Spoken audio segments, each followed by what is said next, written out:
नमस्कार. सरकारी तिजोरीचा वापर करून वारकरी आणि ज्येष्ठ नागरिकांना विकत घेण्याची स्कीम पाहिलीत ना? ऐकली असाल, वाचली असाल. मुख्यमंत्री लाडकी बहीण योजनेनंतरचे हे आणखीन पुढचे टप्पे. खरं तर कोणत्याही सरकारची मुख्य आणि मूलभूत जबाबदारी असते ती जनतेला आवश्यक त्या सगळ्या नागरी सुविधा पुरवण्याची. चांगल्या आरोग्य सुविधा, उत्तम आणि परवडणाऱ्या दरामध्ये शैक्षणिक सुविधा, खड्डेमुक्त रस्ते, युवा वर्गाला पात्रतेनुसार नोकऱ्या आणि रोजगाराची संधी, शेतकऱ्यांना त्यांना गरज असलेलं आवश्यक असलेलं सगळं सहाय्य, त्यांच्या पिकाला हमी भाव, भ्रष्टाचारमुक्त शासन प्रशासन ही सगळी सरकारची प्रमुख कर्तव्य असतात. आणि आपल्याकडे महाराष्ट्र सरकार काय करतंय तर या सगळ्या मूलभूत बाबी सोडून बाकीचं सगळं. वारकऱ्यांच्या दिंड्यांनी मागितले नसतानाही त्यांना 20-20 हजार रुपयांची खिरापत वाटली जाते.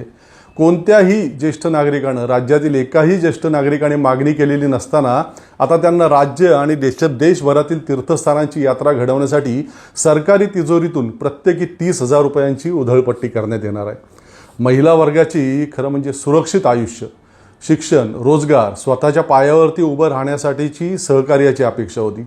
परंतु त्याऐवजी महिना 1,500 रुपये त्यांच्या खात्यामध्ये टाकून धूळफेक करण्यात येणार आहे. आणि हे सगळं करणार कसं?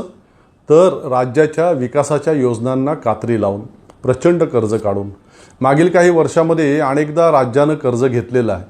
परंतु ते खुल्या बाजारातून रोखे वगैरेच्या माध्यमातून असो किंवा जागतिक बँकेकडून घेतलेलं कर्ज असो, परंतु ते वर्षाला 60 ते 70 हजार कोटी रुपयांच्या घरात असायचं. यंदा मात्र ही सगळी उधळपट्टी करण्यासाठी महाराष्ट्र सरकार किती कर्ज घेते ठाऊक आहे तुम्हाला? तब्बल 1,30,000 कोटी रुपयांचं. आधीच राज्यावरती कर्जाचा बोजा झालेला आहे 8 लाख कोटी रुपयांचा, इतका महाप्रचंड. आणि त्यात आता ही प्रचंड वाढ. कॅगने नुकतेच जे काही कडक ताशेरे राज्याच्या आर्थिक स्थितीवरती ओढलेले आहेत ते आपणापैकी खूप लोकांनी वाचले असतील, टी व्हीवरती ऐकले असतील. आता घेण्यात येणाऱ्या या प्रचंड कर्जानंतर तर आपल्या राज्याचं आर्थिकदृष्ट्या कंबरडं पूर्णपणे मोडून जाणार आहे. नवीन काही विकास योजना राबवणं तर सोडाच, आधीच्या प्रचंड कर्जाचे हप्ते आणि व्याज भरणं देखील भविष्यामध्ये अवघड होणार आहे. परंतु एकनाथ शिंदे, देवेंद्र फडणवीस आणि अजित पवार यांना या कशाशीही काहीही देणं घेणं नाही. त्या तिघांच्या डोळ्यासमोर केवळ येणारी विधानसभा निवडणूक आहे बस. राज्याची आर्थिक परिस्थिती गेली तेल लावत. इतके नादान राजकारणी महाराष्ट्रानं यापूर्वी कधीही पाहिले नव्हते. पैशाच्या सहाय्यानं आपण काहीही करू शकतो, कुणालाही विकत घेऊ शकतो, यावर या तिघांचाही ठाम विश्वास आहे. 20,000 रुपयांमध्ये आपण एक दिंडी म्हणजेच त्या दिंडीतील जे काही 100-500 वारकरी असतात ते खरेदी करू शकतो. आणि अशा प्रकारे हजारभर दिंड्यांमधील लक्षावधी वारकरी आपण खरेदी करू शकतो, यावर या तिघांचाही ठाम विश्वास आहे. विधानसभा निवडणुकीच्या आधी 200-400 ज्येष्ठ नागरिकांना राज्यातील सरकारी खर्चाने तीर्थयात्रेला पाठवून त्याचा पुन्हा सरकारी तिजोरीतूनच खर्च करून जाहिरातींद्वारे डांगोरा पिटून आपण राज्यातील लक्षावधी ज्येष्ठ नागरिकांची मतं खरेदी करू शकतो, याची या तिघांनाही प्रचंड खात्री आहे. आणि प्रत्येकी 1,500 रुपयात हजारो महिलांची मतं खरेदी केली जाणारच आहेत. हाय काय आणि नाही काय? चांगली कामं केली असती तर नजीकच्या भविष्यामध्ये हे असले राज्याला खड्ड्यात घालणारे दळभद्री उद्योग करण्याची पाळी या त्रिकुटावरती आली नसती. परंतु अर्थात ती करण्याची यांच्यापैकी कुणातही क्षमता नाही, हे देखील तितकंच खरं आहे. गद्दार लोक आहेत ते.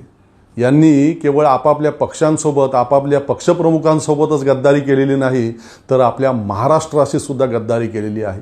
एकेकाळी प्रगतीचा मापदंड म्हणून पाहिल्या जाणाऱ्या आपल्या राज्याला या लोकांनी अधोगतीच्या खाईत ढकललेलं आहे. संविधानात्मक नीतिमूल्यांना पायदळीत उडवून घाणेरडं राजकारण करणाऱ्या या गद्दारांना योग्य तो धडा आणि तोही वेळेत शिकवणं ही खरं म्हणजे निवडणूक आयोगाची आणि सर्वोच्च न्यायालयाची जबाबदारी होती. परंतु दुर्दैवानं तसं घडलेलं नाही. आणि म्हणूनच आता येणाऱ्या काळामध्ये आम्हा आपल्या सर्वांनाच निवडणूक आयोग बनावं लागेल. आपल्या सगळ्यांनाच आता सर्वोच्च न्यायालय बनावं लागेल. लोकशाही मार्गाने या गद्दारांना, या लाचारांना आपल्याला धडा शिकवावा लागेल. त्याशिवाय दुसरा पर्याय नाही. छत्रपती शिवाजी महाराज, छत्रपती संभाजी महाराज, महात्मा फुले, राजर्षी शाहू महाराज, डॉक्टर बाबासाहेब आंबेडकर यांचा वारसा आपण अभिमानानं सांगतो. या आपल्या राज्याची स्थापना आणि मग त्याच्या स्थिरतेसाठी, राजकीय सामाजिक उत्थानासाठी या सगळ्या युगपुरुषांनी आपलं योगदान दिलं. त्यांचे विचार मातीत मिळवण्याचं काम जे करतायत त्यांना लोकशाही मार्गाने धडा शिकवण्याचं काम आम्हा आपल्या सगळ्यांना येणाऱ्या काळामध्ये करावं लागेल. एकनाथ शिंदे यांच्यासोबत जे शिवसेनेचे आमदार फुटले त्यांना प्रत्येकी 50 कोटी रुपये दिले गेल्याची त्यावेळेला चर्चा झाली. अजित पवारांच्या सोबत जे फुटले त्यांना विकास निधीच्या नावाखाली त्या सगळ्या आमदारांना प्रचंड निधी पुरवण्यात आला सरकारी तिजोरीतून. त्यातून ठेकेदारांकडून मिळणाऱ्या कमिशननं त्या सगळ्यांचं उखळ पांढरं झालं. आता हे जे काँग्रेसचे 7-8 आमदार परवा फुटले त्यांना प्रत्येकी 2 ते 5 कोटी रुपये दिले गेल्याची चर्चा आहे. त्याशिवाय करोडो रुपयांचा विकास निधी त्यांना नजीकच्या काही दिवसांमध्ये मिळणार आहे. त्यातूनही 20% कमिशनच्या रूपानं ठेकेदारांकडून या गद्दार फुटीर आमदारांना अजून करोडो रुपये मिळतील. किती खुलेआम अगदी बिनधास्तपणे आणि निर्लज्जपणं हे सगळं सुरू आहे. हे असंच सुरू राहू द्यायचं आहे का आपण? मोदी काल परवाकडे अंबानीच्या मुलाच्या लग्नासाठी मुंबईत आले तेव्हा नेहमीप्रमाणे मोठमोठ्या वल्गना करताना म्हटले की येत्या काही वर्षांमध्ये आपण महाराष्ट्राला जागतिक दर्जाचं आर्थिक केंद्र बनवू. कसं करणार हे? महाराष्ट्रातील उद्योग गुजरातला पळवून? यापूर्वी महाराष्ट्रामध्ये येऊ घातलेले मोठे उद्योग नरेंद्र मोदींनी गुजरातकडे वळवल्यावरती राज्यातील जनतेमध्ये मोठा रोष असंतोष निर्माण झाला होता. तो पाहिल्यावरती एकनाथ शिंदे आणि उदय सामंत दिल्लीला जाऊन आल्यावरती राज्यात आल्यावरती बोलले की थोडं थांबा, मोदी महाराष्ट्राला खूप मोठं काहीतरी देणार आहेत. वर्ष होऊन गेलं त्या आश्वासनाला. काय झालं? काय दिलं नरेंद्र मोदींनी महाराष्ट्राला? बाबाजी का ठुल्लू. खरं म्हणजे गुजरातच्या हितासाठी सध्या दोन राज्य सरकारं राबतायत. एक गुजरातचं राज्य सरकार आणि दुसरं महाराष्ट्राचं राज्य सरकार. गेला ना आपल्या सगळ्यांच्या डोळ्यात देखत महाराष्ट्राचा सगळा दुग्ध व्यवसाय गुजरातच्या ताब्यामध्ये. हे हुजरे आणि लाचार लोक सत्तेत कायम राहिले तर असंच होत जाणार आहे सगळं. नरेंद्र मोदी आणि अमित शहा जे काही बोलतील त्यावर होकारात्मक मान डोलावण्यासाठीच त्यांना या खुर्च्यांमध्ये बसवण्यात आलेलं आहे. हे सगळं आपण व्यवस्थित लक्षात घ्यायला हवं. अदानीच्या आर्थिक लाभासाठी आता महाराष्ट्राची महावितरण कंपनी काय झोल करते ते नुकतंच उघडकीला आले. वाचलंय का तुम्ही? नसेल वाचलं तर जरूर वाचा.